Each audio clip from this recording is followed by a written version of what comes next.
Assalamualaikum, Aisyah. Saya ingin melanjutkan pembicaraan kita tentang etika berinteraksi sosial dalam Islam. Seperti yang kita bahas sebelumnya, Islam menekankan pentingnya berbicara dengan baik dan memperlakukan orang lain dengan hormat. Tapi saya ingin bertanya, bagaimana etika ini berlaku dalam konteks media sosial dan komunikasi digital? Waalaikumsalam Ahmad.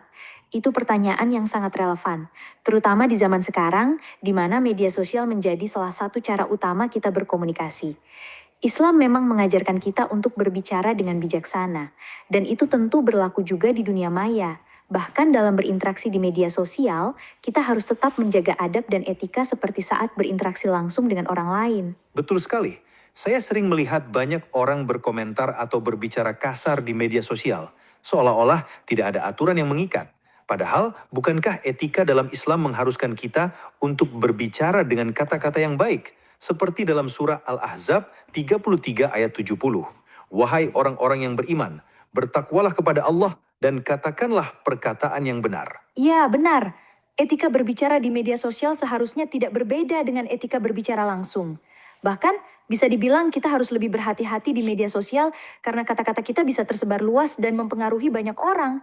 Dalam Islam, menjaga lisan sangat penting, dan hal ini juga berlaku di dunia maya. Kita tidak boleh sembarangan berkata-kata, terutama jika itu bisa menyinggung perasaan orang lain atau menyebarkan kebencian. Saya setuju. Bahkan saya rasa etika komunikasi di media sosial sangat penting karena kita tidak bisa melihat ekspresi atau bahasa tubuh orang lain. Jadi kata-kata yang kita tulis bisa lebih mudah disalahpahami. Seperti yang diajarkan dalam hadis, barang siapa yang beriman kepada Allah dan hari akhir, maka hendaklah ia berkata yang baik atau diam. Sahih Bukhari. Ini jelas berlaku juga di media sosial, bukan? Tentu saja, bahkan lebih dari itu, kita harus ingat bahwa media sosial bisa menjadi tempat untuk menyebarkan kebencian dan fitnah dengan sangat cepat. Islam mengajarkan kita untuk menjaga diri dari menyebarkan informasi yang tidak benar atau tidak bermanfaat. Seperti yang disebutkan dalam surah Al-Hujurat 49 ayat 12. Wahai orang-orang yang beriman, jauhilah banyak dari prasangka, karena sebagian prasangka itu dosa, dan janganlah kalian mengintip atau saling menggunjingkan. Ini sangat relevan dengan cara kita berkomunikasi di media sosial, bukan? Ya, benar. Menjaga diri dari prasangka dan menghindari gibah atau menggunjing adalah bagian dari etika komunikasi yang sangat penting. Di media sosial, kita sering menemukan banyak sekali gosip dan berita yang tidak jelas kebenarannya. Dan tanpa berpikir panjang, kita langsung membagikan informasi tersebut. Padahal, kita harus memastikan dulu kebenaran informasi yang kita terima agar tidak menyebarkan fitnah. Betul sekali. Di media sosial, kita harus lebih bijaksana dan bertanggung jawab dengan apa yang kita posting dan bagikan. Setiap informasi yang kita sebarkan bisa memiliki dampak yang besar, baik itu positif atau negatif. Sebagaimana yang diajarkan dalam Al-Quran, kita harus menjadi orang yang dapat dipercaya dalam menyampaikan kebenaran. Bahkan dalam dunia maya, kita harus menghindari fitnah, yang dalam Islam dianggap sebagai dosa besar. Ya, dan selain itu, etika dalam berinteraksi di media sosial juga harus mencakup rasa saling menghormati.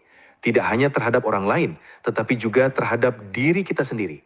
Misalnya, banyak orang yang berbicara kasar atau mengkritik dengan keras tanpa mempertimbangkan perasaan orang yang dibicarakan.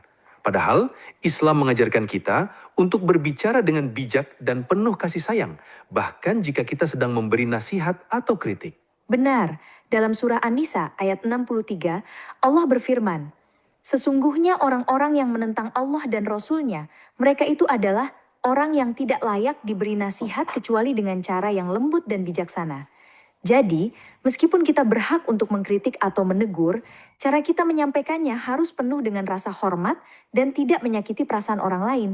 Ini sangat penting, terutama di media sosial, di mana kritik bisa dengan mudah berubah menjadi penghinaan. Itu benar Aisyah. Kita perlu mengingatkan diri kita sendiri bahwa media sosial itu bukan tempat untuk saling menghina atau merendahkan orang lain. Sebaliknya, kita harus menggunakan media sosial sebagai sarana untuk menyebarkan kebaikan, informasi yang bermanfaat, dan saling mendukung satu sama lain. Bukankah itu yang diajarkan dalam ajaran Islam? Ya, tepat sekali. Islam mengajarkan kita untuk selalu berbuat baik, berbicara yang baik, dan memperlakukan orang lain dengan hormat. Di media sosial, kita bisa berbagi ilmu, inspirasi, dan kebaikan, serta menghindari hal-hal yang bisa memecah belah. Sebagaimana disebutkan dalam surah Al-Furqan 25 ayat 63, dan hamba-hamba Tuhan yang Maha Pengasih itu adalah orang-orang yang berjalan di muka bumi dengan rendah hati, dan apabila orang-orang jahil menyapa mereka, mereka ucapkan kata-kata yang baik. Ini adalah pedoman yang luar biasa untuk kita ikuti, baik dalam kehidupan nyata maupun di dunia maya. Saya sangat setuju. Etika dalam berinteraksi sosial, baik di dunia nyata maupun di media sosial, harus selalu mengutamakan kebaikan, saling menghormati, dan menebar kasih sayang. Semoga kita semua bisa selalu menjaga etika ini dalam kehidupan sehari-hari, terutama di media sosial. Amin. Semoga kita diberi kekuatan untuk selalu menjaga adab dan berkomunikasi dengan baik, baik secara langsung maupun melalui media sosial. Terima kasih Ahmad untuk percakapan yang sangat bermanfaat ini. Sama-sama Aisyah, semoga bermanfaat bagi kita semua. Mari terus berusaha menjadi pribadi yang baik dalam berkomunikasi, baik di dunia nyata maupun dunia maya.